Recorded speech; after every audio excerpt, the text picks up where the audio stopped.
Bienvenue sur la chaîne, mon nom est Franck. Aujourd'hui, comme promis, je vous avais parlé qu'on allait voir ensemble le temps de détresse de Jacob. Ça fait quelque temps que je vous avais promis cela. Donc, encore une fois, bienvenue et nous remettons ce moment entre les mains du Seigneur. Que l'Éternel nous fasse du bien, que l'Éternel nous ouvre notre entendement et qui nous permet de comprendre ce merveilleux sujet. Que l'Éternel soit béni. Amen. Alors, le premier texte que je vous soumets se trouve dans le livre de la Genèse, vous en doutez, Genèse 18, Genèse 28, du verset 12 à 15. Il y eut un songe, et voici une échelle était appuyée sur la terre, et son sommet touchait au ciel.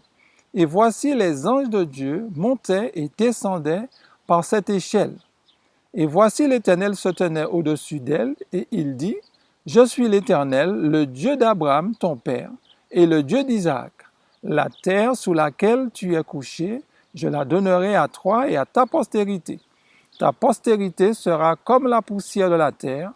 Tu t'étendras à l'Occident et à l'Orient, au septentrion et au Midi, et toutes les familles de la terre seront bénies en toi, en ta postérité. Voici, je suis avec toi, je te garderai partout où tu iras, et je te ramènerai dans ce pays, car je t'abandonnerai point, que je n'ai exécuté ce que je te dis. » Quand on lit ce passage, on est un peu étonné de la réaction de Dieu. Nous avons ici un homme, Jacob, qui a usurpé l'identité de son frère, qui a trompé son père, qui a trompé son frère, et qui fuit son frère.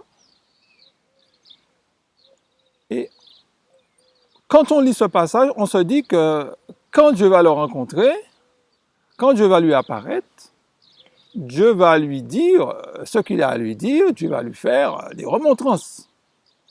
Mais non, qu'est-ce que Dieu fait? Dieu dit, je suis avec toi, je te bénirai, toi et ta postérité. Dieu ne fait pas mention de son péché. Dieu se tait. Et Dieu vient avec des bénédictions. Est-ce que Dieu a approuvé ce que Jacob a fait? Bien entendu, non. Ce que Jacob a fait est extrêmement grave. Mais Dieu garde le silence. Dieu a gardé le silence.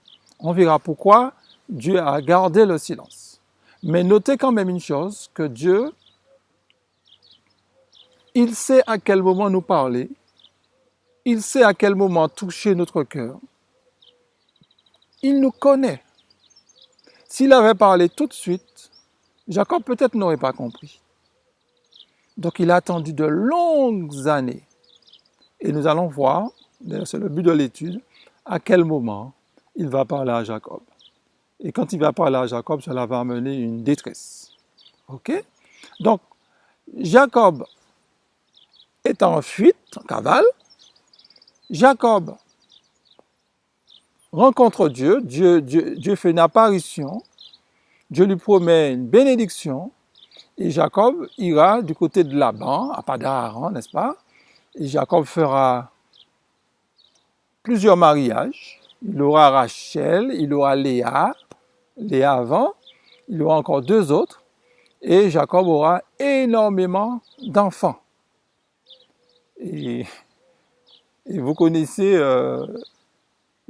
comment les femmes se disputaient pour Jacob. Alors, Genèse 31, les 3 premiers versets, il est dit, « Jacob entendit les propos des fils de Laban qui disaient, « Jacob a pris tout ce qui était à notre père, et c'est avec le bien de notre père qu'il s'est acquis toutes ses richesses. » Jacob remarqua aussi le visage de Laban, et voici, il n'était plus envers lui comme auparavant. Alors l'Éternel dit à Jacob, « retourne au pays de tes pères et dans ton lieu de naissance, et je serai avec toi. Là, Jacob, il est assez âgé là maintenant. Il a pris de l'âge. Jacob est arrivé là. Jacob n'avait pas beaucoup de moyens, même s'il était parti quand même avec de quoi. Mais là, Jacob, il est hyper riche.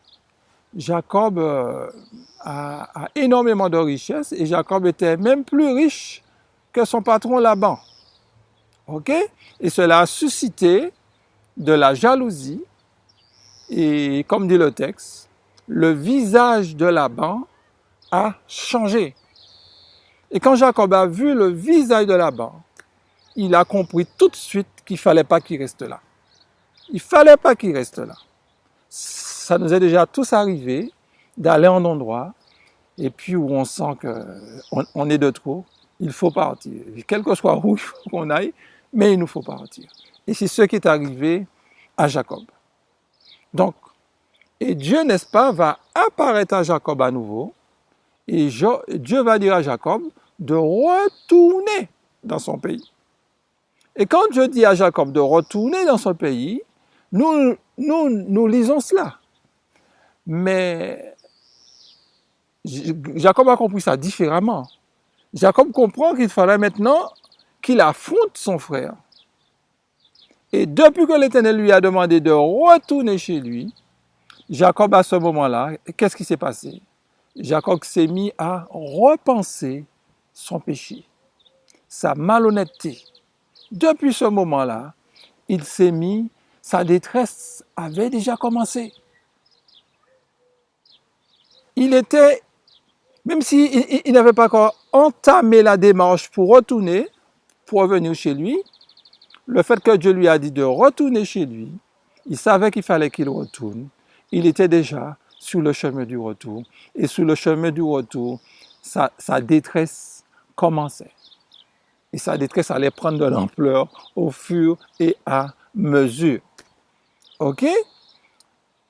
Dans Genèse 32, versets 22 à 28, il se leva la même nuit, prit ses 2 femmes et ses 2 servantes et ses 11 enfants et passa le gué de Jabbok. Il le prit, leur fit passer le torrent et le fit passer à tout ce qui lui appartenait. Jacob demeura seul. Alors un homme lutte avec lui jusqu'au lever de l'aurore. Voyant qu'il ne pouvait le vaincre, cet homme le frappa à l'embranture de la hanche.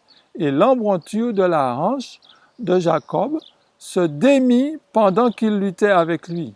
Il dit, « Laisse-moi aller, car l'aurore se lève. » Et Jacob répondit, « Je ne te laisserai point aller, que tu m'aies béni. » Il lui dit, « Quel est ton nom ?» Il répondit, « Jacob. » Il dit encore, « Ton nom ne sera plus Jacob, mais tu seras appelé Israël, car tu as lutté avec Dieu et avec des hommes, et tu as été vainqueur. » Ce passage, nous le connaissons. Donc là, nous voyons comment Dieu, n'est-ce pas, se bat avec Jacob. Alors, Dieu se bat avec Jacob. Ce n'est pas tout à fait le mot, parce que Dieu ne se bat pas avec nous. Mais Jacob s'est isolé. Jacob s'est retrouvé seul. Jacob était angoissé. Son péché le rongeait. Jacob avait besoin de la paix que donne Dieu. Jacob, c'est pas, certes, il craignait son frère, mais Jacob, sa priorité, c'était son péché avant de rencontrer son frère.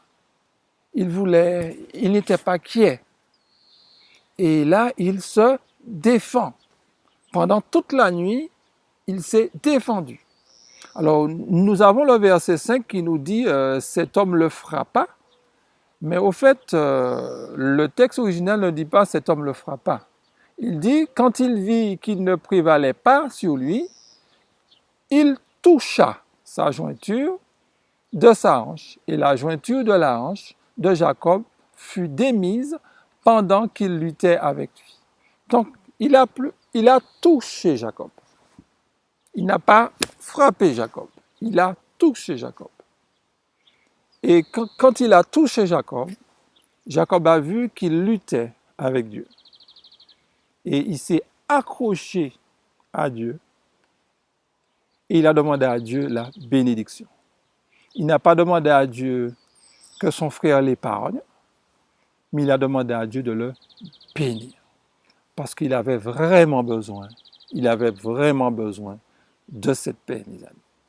Donc, remarquons le temps que Dieu a pris avec son serviteur.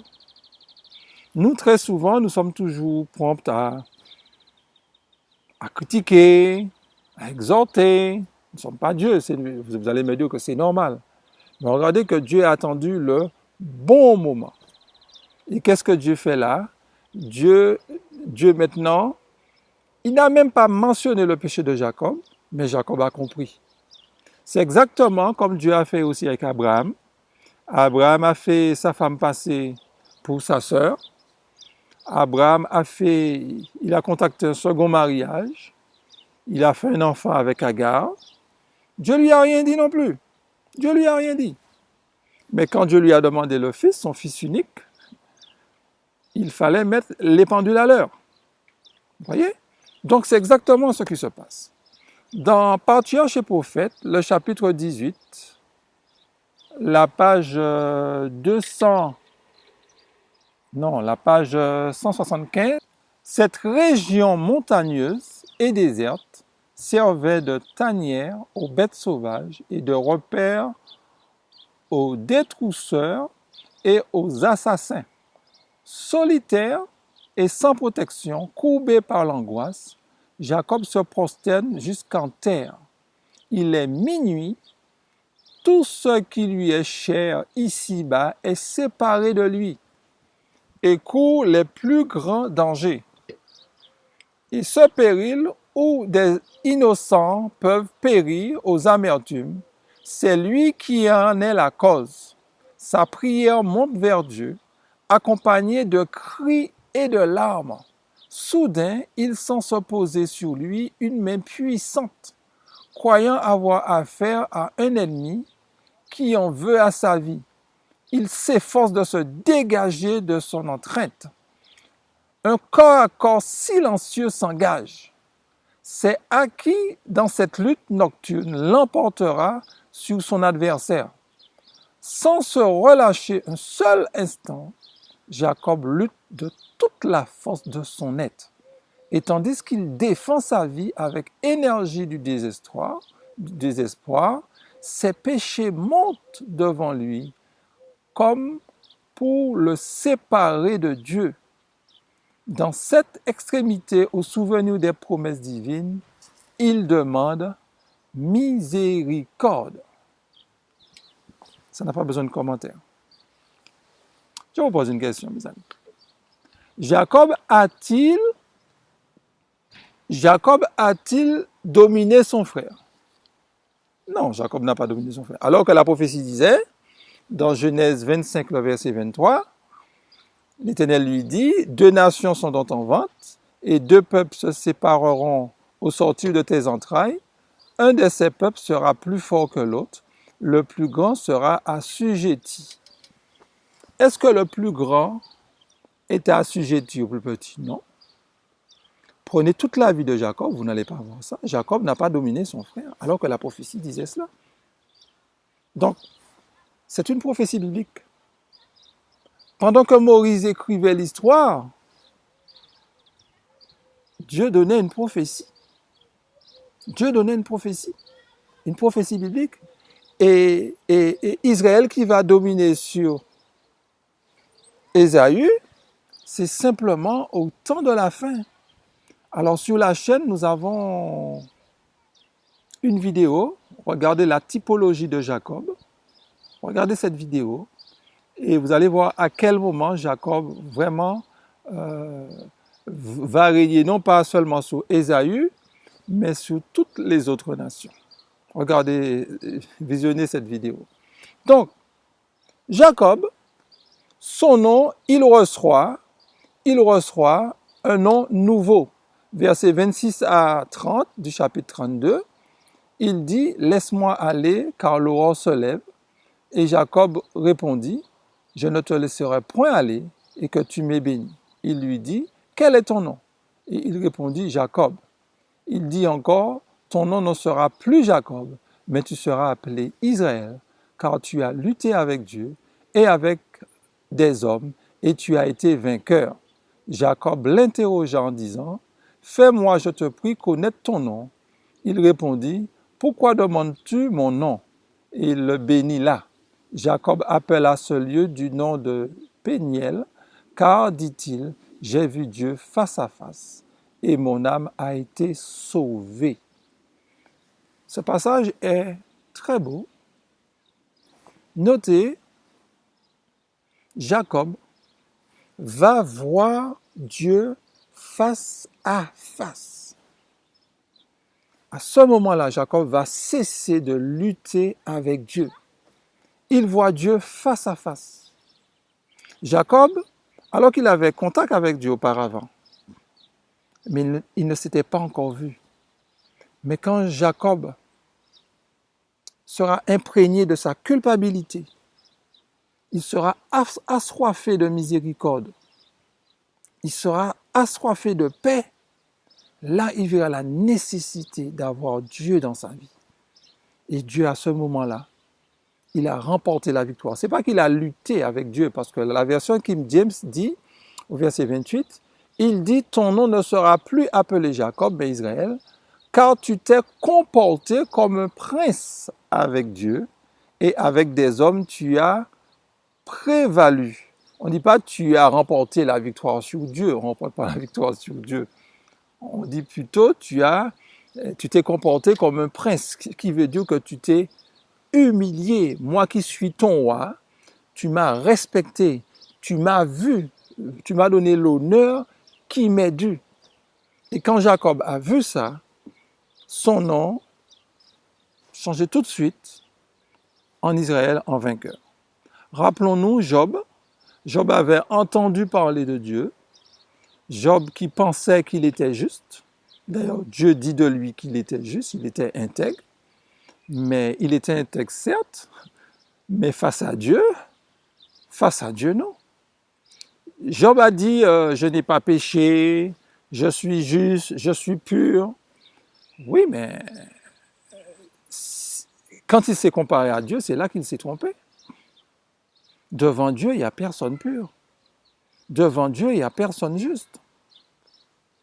Et c'est quand il a compris cela, quand il s'est repenti, il a dit, j'avais entendu parler de toi, maintenant mes yeux t'ont vu. Mes amis, quand nous allons voir Dieu, nous serons vraiment touchés par la grâce de Dieu. Tant que nous entendons parler de Dieu, nous allons faire des choses merveilleuses, certainement. Mais il nous faut rencontrer notre Dieu. Et quand on rencontre notre Dieu, on voit automatiquement notre impureté. C'est quoi la perfection? La perfection, c'est de voir la perfection de Dieu. Et en regardant la perfection de Dieu, on voit notre souillure, notre imperfection. Et quand nous voyons notre imperfection, on devient parfait parce que Dieu nous couvre de sa justice. C'est ça la perfection, mes amis. Parce que face à Dieu, on se verra toujours, on doit se voir toujours imparfait. Mais par la foi, nous sommes appelés justes. OK? Alors, ça c'est l'histoire. J'ai schématisé, je ne suis pas entré dans trop de détails, mais ça c'est l'histoire. Nous allons maintenant passer à la prophétie. Parce que tout ce que je vous ai dit là, vous le saviez déjà, plus ou moins. OK. Nous allons passer maintenant à la prophétie. Et je vous demanderai votre attention. Jérémie 30, du verset 5 à 7. Ainsi parle l'Éternel, nous entendons des cris d'effroi, c'est l'épouvante, ce n'est pas la paix. Informez-vous et regardez si un mal enfante. Pourquoi vois-je tous les hommes les mains sur leurs reins comme une femme en travail? Pourquoi tous les visages sont-ils devenus pâles? Malheur, car ce jour est grand, il n'y a point eu de semblable. C'est un temps d'angoisse pour Jacob, mais il en sera délivré. Jérémie se trouve en captivité. C'est lui qui nous relate cela. Jérémie se trouve à Babylone. Jacob était déjà mort. Donc le texte nous parle d'un Jacob, n'est-ce pas, qui va traverser aussi une épreuve. Donc, manifestement, c'est une prophétie biblique, parce que le temps est au futur. Là. Analysons ce que nous venons de lire. Le texte commence par « Ainsi parle l'Éternel ». J'avoue, on a commencé seulement que par le verset 5, c'est volontairement. Mais on aurait pu commencer depuis le premier verset, mais restons sur le sujet. Que nous dit le texte? Nous entendons des cris des fois. Donc ce n'est pas des cris de joie, mais c'est des cris qui font peur. Et Dieu nous dit, informez-vous et regardez si un mâle enfante. Est-ce que, mes amis, vous avez déjà vu un homme enfanter? Vous allez me répondre, non. Et vous aurez raison. Alors Dieu va poser encore une autre question. Donc si les mâles n'enfantent pas, pourquoi vois-je tous les hommes les mains sur leurs reins comme une femme en travail? Une autre question encore. Pourquoi tous les visages sont-ils devenus pâles? De même qu'on n'a jamais vu un homme enfanter, l'expérience de Jacob sera unique. Qui veut dire que le type, ce que nous avons lu dans le livre de la Genèse, n'a rien à voir avec ce qui va atteindre Jacob bientôt. Alors bien entendu, vous avez compris, Jacob représente un groupe de personnes qui va traverser une épreuve. Le verset 7 nous dit « Malheur, car ce jour est grand, il n'y a point eu de semblable. C'est un temps d'angoisse pour Jacob, mais il en sera délivré. » Donc ce jour-là, mes amis, est un jour d'angoisse. Il est dit « malheur ». Donc ce n'est pas agréable. Mais c'est un jour, non pas contre Jacob, mais pour Jacob, pour le bien de Jacob. Donc le temps de détresse de Jacob, contrairement à ce qu'on peut penser, n'est pas un temps où on doit craindre, c'est humainement parlant, on peut comprendre, mais c'est un temps pour Jacob. Et permettez-moi d'insister sur quelque chose. Il nous faut faire une distinction entre le temps de détresse de Jacob et le temps de détresse des nations. C'est deux temps de détresse différents.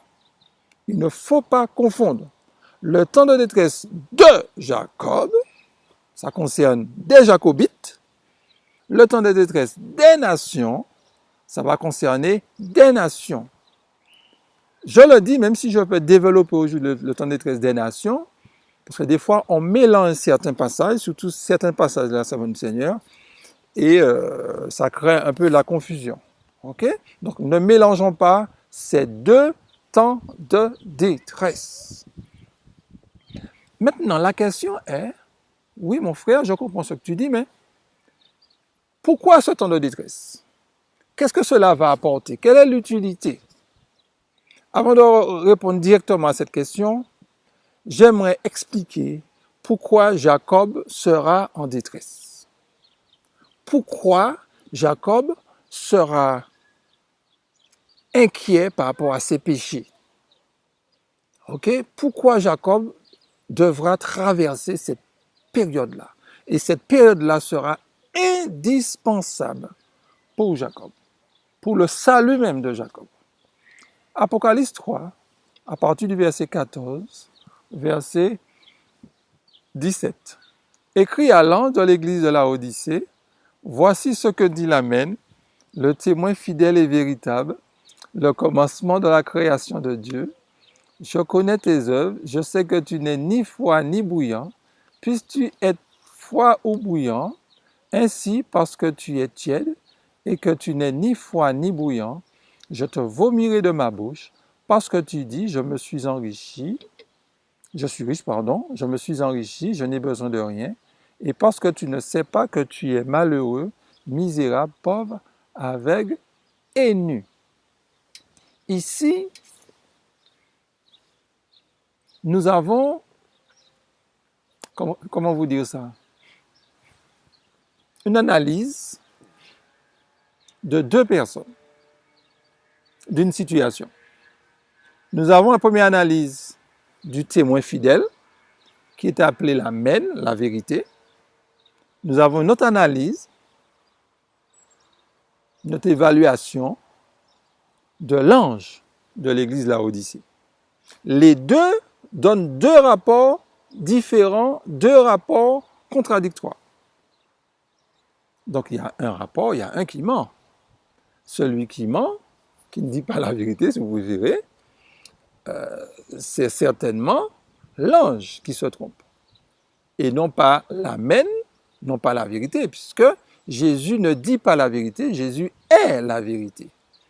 Donc Jésus dit, je connais tes œuvres. Jésus sait la condition de l'ange. Donc voilà la situation de la dernière Église. Je dis bien la situation de la dernière Église.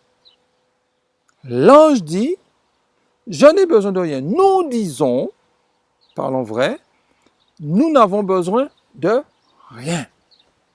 Alors, nous ne disons pas ça d'élèves. Au contraire, nous allons dire, ah non, nous sommes pauvres, nous allons dire ça. Mais dans la réalité, à travers notre cheminement avec Dieu, le plus souvent, nous avons mis Dieu de côté. Vous voyez ça? C'est pour cela que Dieu va... Nous sommes dans une tiédeur et Dieu sera obligé, pour nous enlever dans cette tiédeur-là, il va nous donner un temps, ce temps de détresse pour pouvoir nous réveiller, mes amis. Nous sommes dans une tiédeur. Dieu dit, je connais tes œuvres. Tu n'es ni froid ni bouillant, parce que tu es tiède. Mais l'autre évaluation qui est faite par l'ange, je suis riche, je n'ai besoin de rien. Vous vous rappelez de Pierre? Jésus a dit à ses disciples, vous allez tous m'abandonner. Et Pierre a dit à Jésus, non, c'est pas possible. Je ne peux pas t'abandonner. Tous les disciples vont t'abandonner, mais sauf moi. Et Pierre, il était sincère. Pierre ignorait que c'était la vérité qui lui parlait. Et quand on est venu arrêter Jésus, Pierre a tenu son engagement, il a défendu Jésus. Il a pris son sicaire, son épée, il s'est battu. Il s'est battu.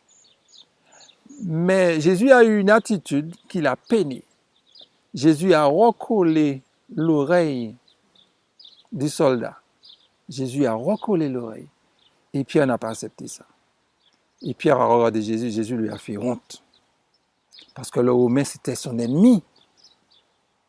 Pierre, c'est un zélote, un ancien zélote. Pierre, c'est un indépendantiste. Mais c'est quoi ça? Et Pierre n'était pas content. Et Pierre a renié Jésus. Au départ, il a tenu parole, il faut le dire. Mais les valeurs de Jésus, ces valeurs d'amour-là, il n'était pas d'accord avec ça. Pas envers ton ennemi, Jésus, pas envers lui. C'est pas possible. Je te défends, regarde ce que tu me fais. Donc Pierre ignorait qu'il allait renier Jésus. L'ange de la Odyssée ne sait pas qu'il est pauvre. Il ne sait pas qu'il est malheureux. Qui veut dire que nous, en tant que membres, nous ne sommes pas conscients de notre état. Nous sommes de vrais pharisiens. Nous sommes de vrais pharisiens. Nous avons une haute opinion de nous-mêmes. Nous avons une haute opinion de nous-mêmes. Même si nous ne le disons pas, mais nous avons une haute opinion de nous-mêmes. Nous sommes dans une eau tiède. Maintenant, qu'est-ce que Dieu fera? Dieu fera de manière pour que nous puissions, n'est-ce pas, changer d'attitude. changer d'attitude. Et le verset 18, Dieu va proposer à notre Église, qui est la dernière Église, parce que c'est cette Église-là qui devra traverser ce moment difficile, cette détresse. Au verset 18 d'Apocalypse 3, « Je te conseille d'acheter de moi de l'or éprouvé par le feu, afin que tu deviennes riche, et des vêtements blancs afin que tu vois, non, des vêtements bien afin que tu sois vêtu, et que la honte de ta nudité ne paraisse pas, et un collier pour oindre tes yeux, afin que tu vois. » Donc Dieu va proposer 3 choses, l'or éprouvé par le feu, vêtements blancs et un collier. Et dans Témoignages pour l'Église, le volume 1, le chapitre 67, la page 377, ils comprendront qu'il leur est nécessaire d'acheter de l'or, c'est-à-dire la foi et l'amour dans toute leur pureté, des vêtements blancs, c'est-à-dire un caractère sans tache, purifié par le sang de leur Sauveur, un collier, c'est-à-dire la grâce de Dieu qui leur permettra de discerner clairement les réalités spirituelles et de découvrir en eux le péché. De telles richesses sont plus précieuses que l'or d'Ophir. Donc nous avons compris là que la foi, l'or représente la foi en Christ. Cette foi-là nous permettra de sortir de cette condition de tiédeur. Il faudra croire que Dieu est capable de nous transformer. Et ce vêtement, c'est le vêtement de justice qui va nous permettre de nous tenir debout dans le tribunal de Dieu, lors du procès. Dans Matthieu 22, il y a un homme qui n'avait pas revêtu de l'habit de noces. Parce que Laodicée, dans la condition qu'elle se trouve, elle n'a pas le vêtement de noces. Ok, l'habit de noces. Donc, il faut accepter l'or éprouvé par le feu. Il faut aussi accepter le vêtement. Et puis, on parle aussi du collier pour nous permettre de voir Dieu. De voir Dieu. Et quand nous allons voir Dieu, nous allons nous voir. C'est ça le collier, mes amis. Pour nous permettre de voir Dieu, pour que nous puissions voir notre petit test. Maintenant, quand Dieu va faire cette promesse-là, Dieu maintenant va sévir. Dieu va châtier. Mais avant que Dieu ne châtie, remarquez bien, dans les 7 églises, presque toutes les églises reçoivent des éloges, des reproches, des promesses, des conseils. Mais la Laodicée ne reçoit pas d'éloges. Elle ne reçoit pas d'éloges, alors que c'est la dernière. Qu'est-ce que Dieu fera? Il va faire de manière pour que nous puissions sortir de cette tiédeur. Alors, si nous sommes dans une eau tiède, qu'est-ce que Dieu va faire? Soit il va chauffer l'eau, soit il va la refroidir. Alors, qu'est-ce qu'il va faire? Le verset 19 d'Apocalypse 3. « Moi, je reprends et je châtie tous ceux que j'aime. Aie donc du zèle et repens-toi. » Donc, qu'est-ce que Dieu va faire? Il va châtier. Il va châtier, pas n'importe qui, tous ceux qui l'aiment. Pas ceux qui ne l'aiment pas. Alors, Dieu aime tout le monde. Mais comprenez, quand il dit tous ceux qui l'aiment, cela veut dire que tous ceux qui font sa volonté. Il ne va pas châtier n'importe qui. Proverbe 3, 11 à 12. « Mon fils, ne méprise pas la correction de l'Éternel et ne t'effraie point de ses châtiments, car l'Éternel châtie celui qui l'aime, comme un père l'enfant qu'il chérit. » Donc Dieu châtie ses enfants. Donc comment Dieu va-t-il faire pour nous châtier? Alors là, il va pas. Ce châtiment-là, le but de ce châtiment-là n'est pas de nous tuer. Le but de ce châtiment n'est pas de nous tuer, mes amis. Le but de ce châtiment-là, premièrement, est réservé pour les enfants de Dieu. Et le but de ce châtiment-là, n'est-ce pas, c'est de nous emmener à sortir de notre condition de tiédeur. Ok? Alors, c'est quoi le but du châtiment de Dieu? Qu'est-ce que Dieu recherche quand il châtie ses enfants? Hébreux 12, verset 11. Il est vrai que tout châtiment semble d'abord un sujet de tristesse et non de joie, mais il produit plus tard pour ceux qui ont été ainsi exercés un fruit paisible de justice. Donc, le châtiment de Dieu sur ses enfants, c'est parce que Dieu cherche un fruit. Il veut voir un fruit qu'il n'a pas encore vu. Donc, il nous permet de traverser un creuset pour qu'il puisse sortir ce fruit-là. C'est ce qui est arrivé avec Jacob, n'est-ce pas? Jacob n'avait pas encore vu Dieu. Jacob n'était pas encore touché par son péché. Dieu lui a permis de traverser ce moment difficile. C'est ce qui s'est passé avec Job aussi. Job avait entendu parler de Dieu. Il n'avait pas encore vu Dieu. Quand Dieu lui a dit « Où étais-tu quand j'ai créé le ciel et la terre? Où étais-tu quand j'ai créé ci, quand j'ai créé ça ?» Job s'est vu petit face à Dieu, à ses revendications. Il s'est senti petit. Donc, mes amis, le fruit, un châtiment, c'est que Dieu recherche un fruit. Les 10 vierges dans Matthieu 25 sont en train de dormir. Ils sont en train de dormir. C'est un cri qui les réveille. Voici l'époux. Voici l'époux. Alors, il y a une vidéo sur la chaîne intitulée « Voici l'époux, allez à sa rencontre ». Revisionnez-la là, mes amis.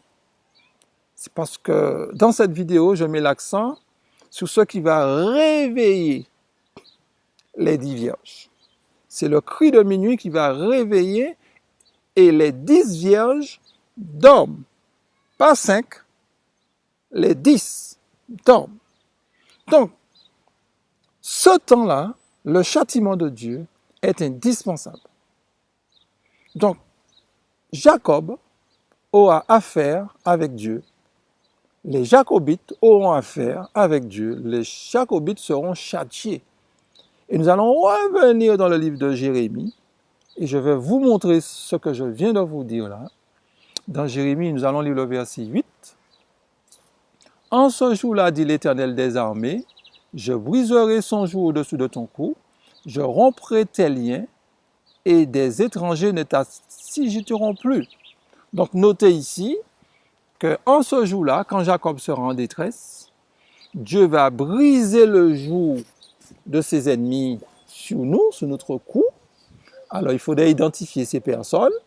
Je romprai tes liens et des étrangers ne vont plus dominer sur toi. Ça, c'est dans le futur, mes amis. Ça, c'est dans le futur. Dieu viendra au secours de Jacob. Dieu viendra au secours de Jacob.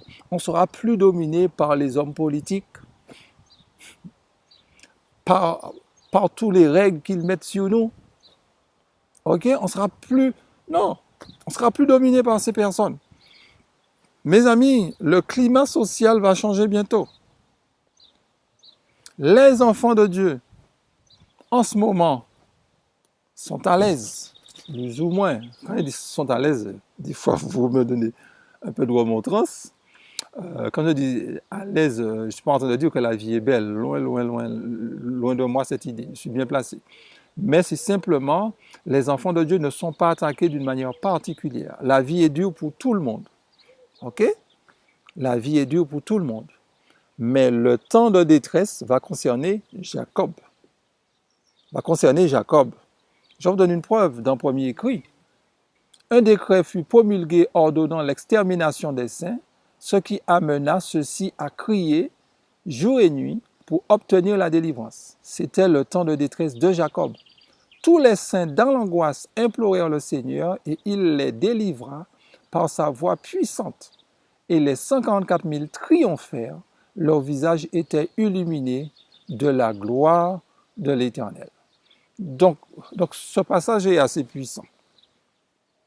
Nous avons des enfants de Dieu qui implorent Dieu parce qu'il y a un décret de mort contre eux.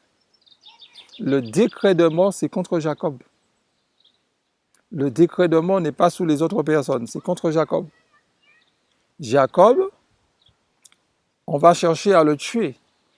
Alors, on ne va pas répondre à la question pourquoi on cherchera à le tuer. On ne va pas répondre à cette question aujourd'hui. Mais ce qu'il nous faut noter, que le décret de Jacob sera aussi, surtout, un décret de mort contre Jacob. Qui mettra ce décret de mort? Bien entendu, les nations. Contre Jacob. Et Jacob va implorer Dieu. Va implorer dans l'angoisse. Et Dieu, qu'est-ce que le texte nous dit? Dieu va délivrer Jacob. Et notez qu'est-ce qu'on entend? Les 144 000 triomphèrent. Donc, les 144 000 seront les résultats du temps de détresse de Jacob. Jacob, qui veut dire usurpateur, trompeur, les 144 000 sont les fils d'Israël. Donc, ils vont triompher, ils vont changer de nom. Dieu donnera un nom nouveau à son peuple, mes amis. Un nom nouveau. Et on nous dit, leur visage était illuminé de la gloire de Dieu. Et illuminé de la gloire de Dieu. Ce n'est pas encore le moment, mes amis. Donc, le temps de détresse de Jacob, encore une fois, mes amis, il ne faut pas avoir peur de ce temps. Dieu sera avec nous. Mais le temps de détresse de Jacob sera le châtiment de Dieu pour pouvoir réveiller son peuple. Pour pouvoir réveiller son peuple. Témoignage pour l'Église, le volume 1, le chapitre 68, page 384 à 385. Le vrai peuple de Dieu qui a à cœur l'œuvre du Seigneur et le salut des âmes considérera toujours le péché dans sa terrible réalité. Il acceptera toujours que soient fidèlement et clairement révélés les péchés qu'il assaille si facilement. Il aura un sens aigu de ses fautes, tout particulièrement aux dernières heures de l'histoire de l'Église, au moment où sont scellés les 144 000 qui doivent se tenir sans tâche devant le trône de Dieu. Cela est tout particulièrement souligné dans la vision du prophète Ézéchiel par les hommes qui avaient chacun leur instrument de destruction à la main. Il y avait au milieu d'eux un homme vêtu de lin qui portait une écritoire à la ceinture. L'Éternel lui dit, passe au milieu de la ville, au milieu de Jérusalem, et fais une marque sous le front des hommes qui soupirent et qui gémissent à cause de toutes les abominations qui s'y commettent. Ézéchiel 9, le verset 4. Donc, notez, le vrai peuple de Dieu, qui a à cœur l'œuvre du salut des âmes, aura un sens aigu de ses fautes. Ce qui veut dire ce vrai peuple de Dieu, au temps de la fin, ce vrai peuple-là verra Dieu. À travers cette épreuve, il va se réfugier dans les mains de Dieu. Alors, si un décret de mort contre Jacob, cela veut dire que Jacob ne sera plus chez lui, Jacob n'ira plus travailler, Jacob sera livré à lui-même, il comptera que sur Dieu. Et Dieu sera son sauveur, Dieu sera son protecteur, Dieu sera son pourvoyeur, Dieu sera tout pour lui. Et là, il va apprendre à marcher par la foi. Mes amis, tant que nous nous réveillons, tant que nous allons travailler, tant que nous faisons des plans, nous allons au Portugal, nous allons en Amérique du Nord, n'est-ce pas? Nous allons un peu partout, nous faisons des plans, nous bougeons, très bien. Mais à un moment donné, les enfants de Dieu seront persécutés. On sera persécutés. Et tant que nous vivons sur cette terre, que nous ne sommes pas directement persécutés, nous ne sommes pas encore tout à fait au temps de la fin, mes amis. Même si nous sommes à l'époque des 10 orteils, même si les choses sont difficiles, même si les hommes sont méchants, même si tout ce que vous voulez.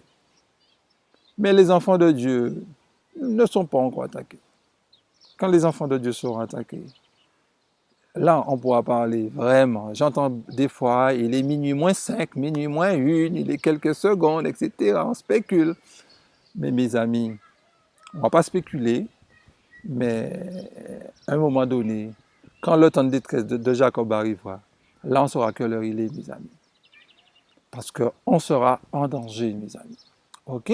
Et notez que ceux qui vont ceux qui sont appelés Israélites, et qui font partie des 104 000, ce sont ceux qui soupirent et qui gémissent à cause de toutes les abominations qui s'y commettent dans l'Église. On nous a cité aussi Ézéchiel 9.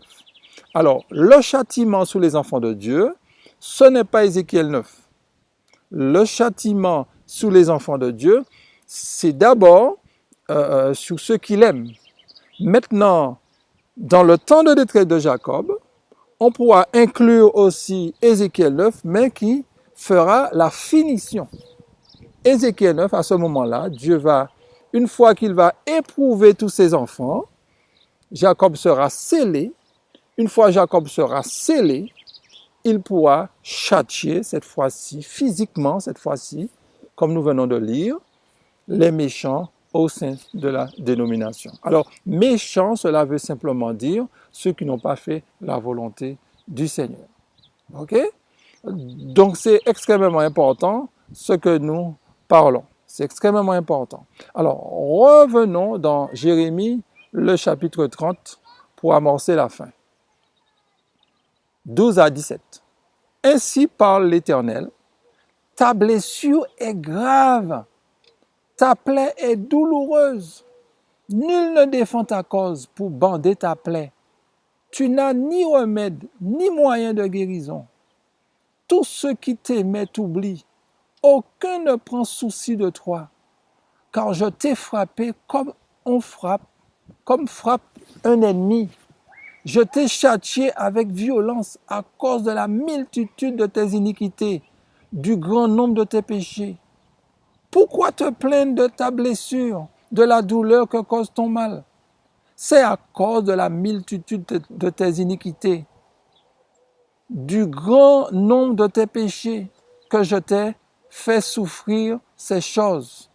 Cependant, tous ceux qui te dévorent seront dévorés. En tous tes ennemis, tous iront en captivité, et tous tes ennemis iront en captivité. Ceux qui te dépouillent seront dépouillés, et j'abandonnerai au pillage tous ceux qui te pillent. Mais je te guérirai, je panserai tes plaies, dit l'Éternel, car je t'appelle la repoussée, cette Sion dont nul ne prend souci. Ces versets sont extrêmement puissants, mes amis. Ces versets me rappellent un peu Michée 7, les tout premiers versets. Peut-être un jour on va le faire. On va associer ces deux chapitres de ces jours. Mais notez quelque chose. La blessure de Jacob est grave. La plaie de Jacob est douloureuse. Et personne, Jacob sera seul. OK? Jacob sera seul. Tous ceux qui aimaient Jacob l'ont abandonné. Mari, femme, enfants, pasteurs, frères et sœurs, quel que soit, Jacob va se retrouver seul avec son Dieu. Comme cela s'est fait dans le type. Mais c'est Dieu qui va frapper Jacob comme frappe un ennemi. Qui veut dire que Dieu va permettre à Jacob de traverser une épreuve. Mais ce qui est bien, mes amis, c'est au verset 19, verset 16. Cependant, qui veut dire que Dieu viendra au secours de Jacob.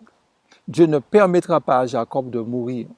Et quand on lit au verset 17, mais je te guérirai, je panserai tes plaies. Qui veut dire, mes amis, Dieu sévit, mais Dieu guérit aussi. De même qu'il a guéri aussi Jacob, il a béni Jacob. Et mes amis, savez-vous que c'est à ce moment-là que Jacob reçoit vraiment la bénédiction de Dieu? C'est parce que là, il a la paix dans son cœur. Là, il reçoit vraiment la bénédiction de Dieu. Donc, le temps de détresse de Jacob, c'est pour le bien de Jacob.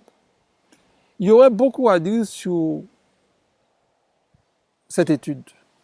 Là, c'est un aspect parce qu'on n'a pas vraiment abordé le joug qui est sous le cou de Jacob. On n'a pas détaillé tout cela. Ça demanderait du temps. Peut-être lors d'une série d'études que je vais vous proposer bientôt, qu'on pourrait faire toutes ces choses-là pour que vous puissiez voir une chronologie, parce que cette étude est en relation avec Zacharie 14, que je n'ai pas mentionné du tout. Mais là où j'ai voulu attirer votre attention, c'est que le temps de détresse de Jacob, Jacob représente un groupe de personnes.